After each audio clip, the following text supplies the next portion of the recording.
স্টেশনের পরেই আরও একটা ছোট্ট টিলা দেখা যাচ্ছে।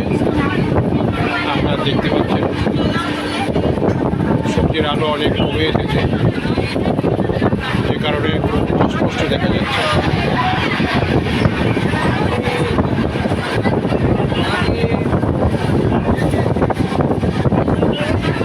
আবার আমরা দেখতে পাচ্ছি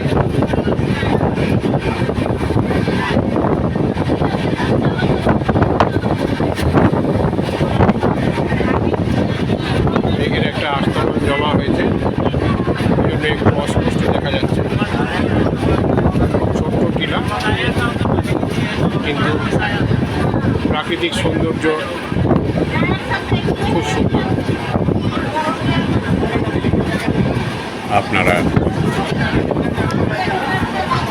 এক্সপ্রেসের যাত্রাপথ দেখুন, উপভোগ করুন এবং এপিস ক্রিয়েশন চ্যানেলটিকে সাবস্ক্রাইব করে আমাদের সঙ্গে থাকুন।